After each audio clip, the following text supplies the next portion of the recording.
Okay, I'm going to show you a little bit of what I'm doing here, so hang on for some shaky cam.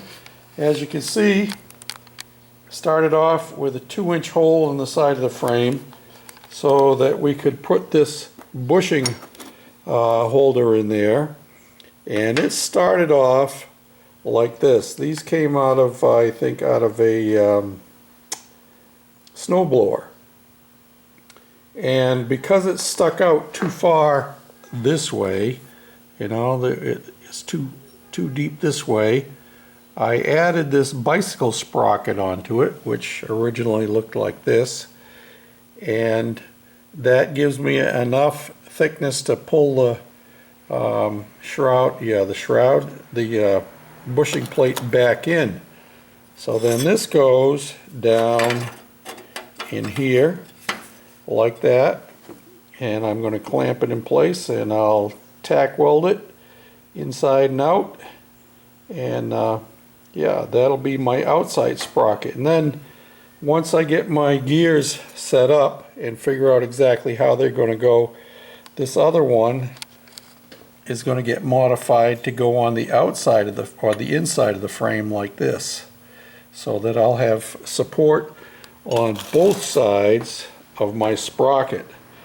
And here is my sprocket with the shaft on it. It's been cut off. This was a rear axle.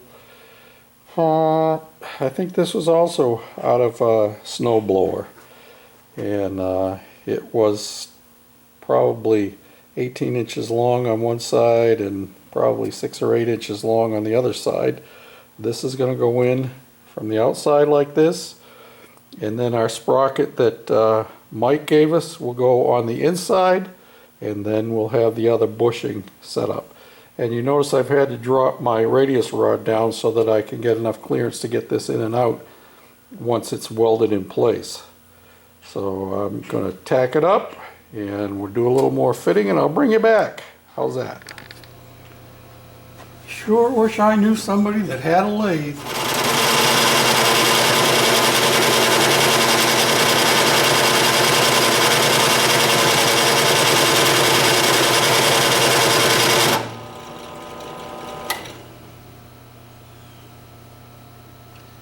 Not exactly what I would call super smooth, is it? Maybe it's not going to work. Maybe I'm wanting to do too much at once, you know what I'm saying? I'm using a square ended bit on here. It's a lathe bit. Can you see that? Yeah. But maybe that's my problem. Maybe I need to take little grooves. We'll try another experiment.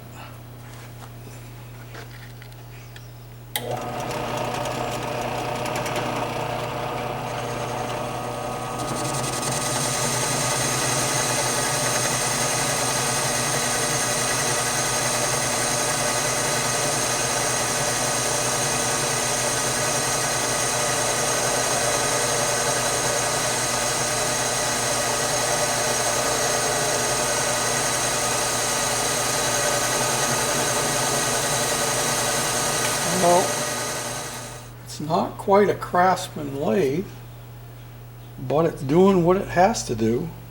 Let's try speeding it up a little bit, see if that helps.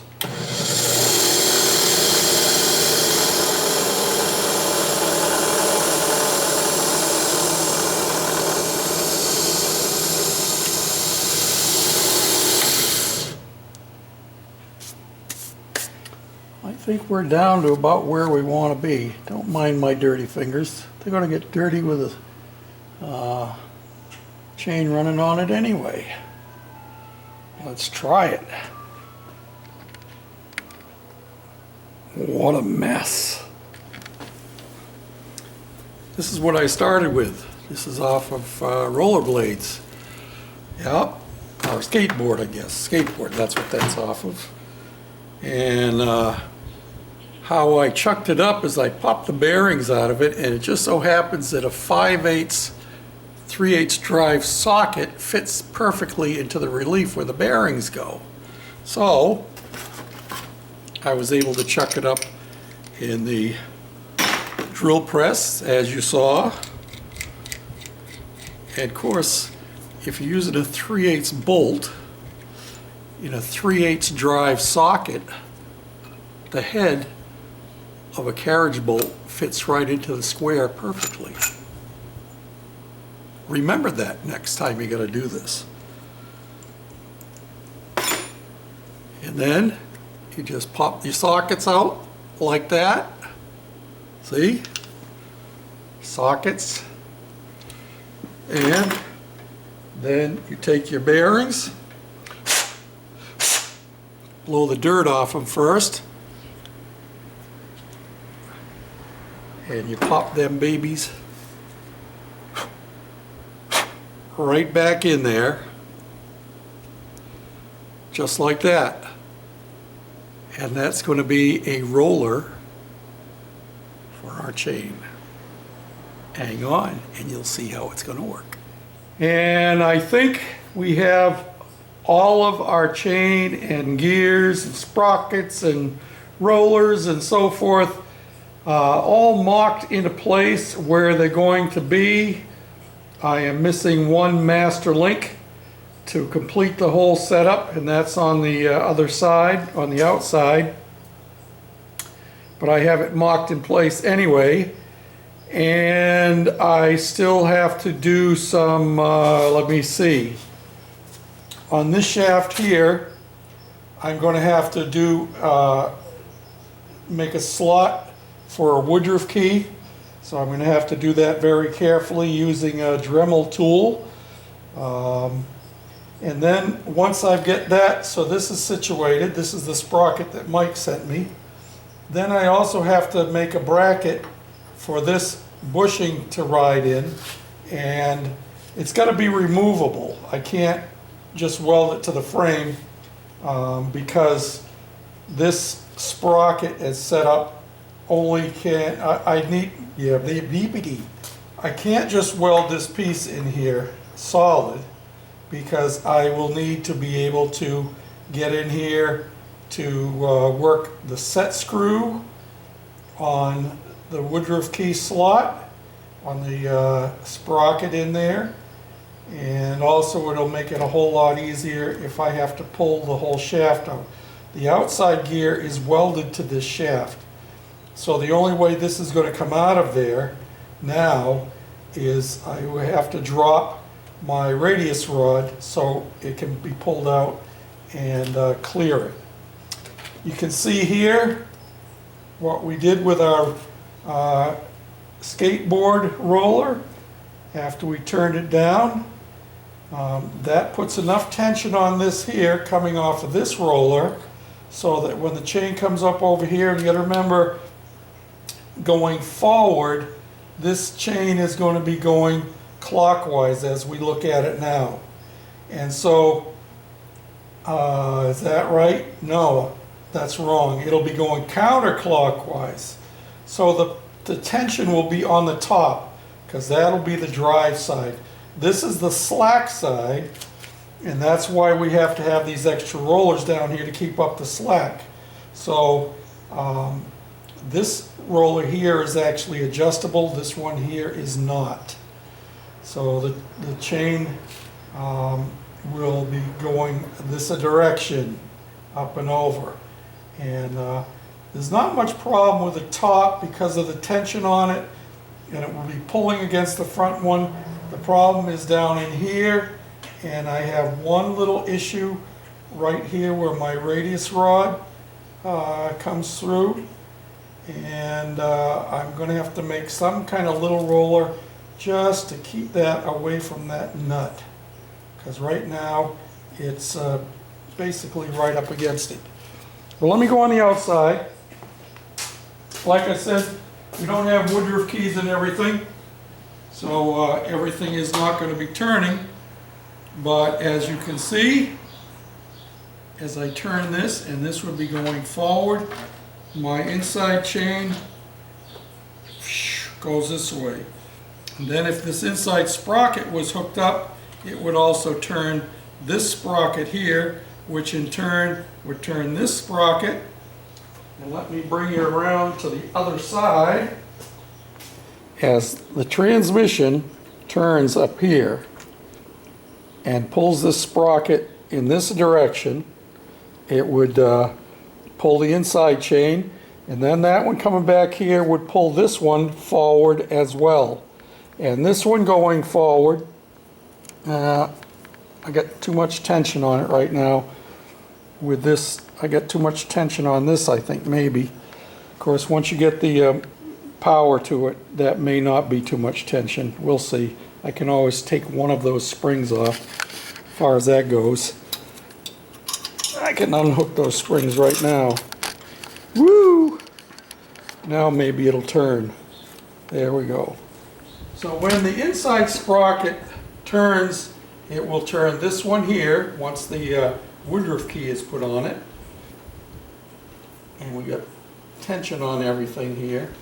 And that in turn will turn this inside sprocket, which turns the outside one, which then goes back to the rear axle and turns the whole shebang like that. And you'll notice that my rear axle is not turning because I don't have a Woodruff key set up on that yet either. I have to do that as well. I'm going to have to do it for that, and I'm also going to have to do it for at least one wheel. I had thought about a live axle, but I'm kind of fading away from that idea. So, barring any major problems, when I finally get my Woodruff slots cut in and my sprockets all permanently mounted, this should be our drive setup. Yes, sirree, Bob. So, the next thing we got to do from here, I need to get my rear wheels mounted. And then I need to go back to my front suspension. And I'll show you exactly why. When I set up my radius rods, right there, they are mounted solid to the axle, and then the rod itself right here is welded solid to that bracket, which the spring hanger comes from, and then comes back here. And the resulting issue is that when I want to remove this from here, I have to actually bend that. There should be a pivot point in there somewhere.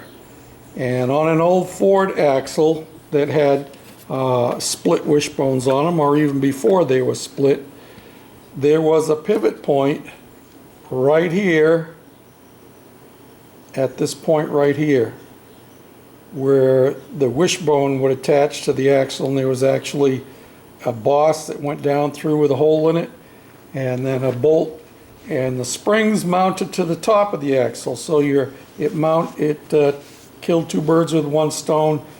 It became a spring perch as well as a pivot point for the wishbones. So I've got to reinstall that, and what I'm thinking of doing is doing it right here, because I don't want a pivot point where the spring is at, because that is going to be pretty solid. And I only have those flat bars on there now, but I'm going to be putting a gusset coming across the top and back to here. So I will incorporate that into the bung that I put on here, so that this can pivot off. It'll be a similar setup to a kingpin and spindle setup. So yeah, if you understood all that, you're doing really good. I haven't had a chance to work on the lathe much. You saw me using my makeshift lathe over there, the drill press, and I'll tell you what, I used one of the cutters that were sent to me to be used on the lathe, and it worked just dandy once I figured out how to get it at the right angle and had the right bit on there, and figured I had a way to feed the piece I was cutting up and down. I didn't even think about the press part of the drill press. And so yeah, that's good. I've done a little bit more cleaning on some of the parts. I'm going to try and finish that up perhaps now in the next half an hour or so. And then hopefully tomorrow, being Saturday, I will be able to come out here and do some more, maybe get that carriage assembly put back together. I talked about rearranging the drawers and stuff in this cabinet, and I have started doing that. And I have my chucks, or at least the 2 backing plates, and the new chuck that just came today in here, along with some of the other cutting tools and my tool post. And I put a rubber drawer mat in the bottom. Yep. And then up here, I also put Teflon on the bottom of that drawer so it slides pretty good. Up here, I put a lid holder so that it stays up in place, and we got all our books and our Starrett tools and our other chuck. And of course, once the chuck is installed on the lathe, then we'll have more room for other measuring devices. So that's where we're at on that. You'd think I would have got a lot more done with all the time I spent out here today, but I'm very, very happy and very satisfied because I actually get to spend the majority of the day working on the Goofy card, even if I didn't get anything else done. Yep. This inside chain and transfer and so forth was a major project. Yeah, major product now that's done. But it was a major major project. Say that carefully, George. Major project. But it's, I think we're good to go. So until next time, this is George, the Shade Tree Fix-It Man, saying thanks for watching, for commenting, subscribing, and thanks for all of your great suggestions that you've been passing on to me. I really appreciate them, one and all. Have a great weekend. And if I don't post another video before then, have a wonderful 4th of July. And I want to say one more thing. While we celebrate the freedom of our country, I want to tell you of another freedom that's even greater than independence for the United States. And that's the freedom that Jesus Christ gives from sin when we commit our lives to Him. Thanks again for watching. Bye now.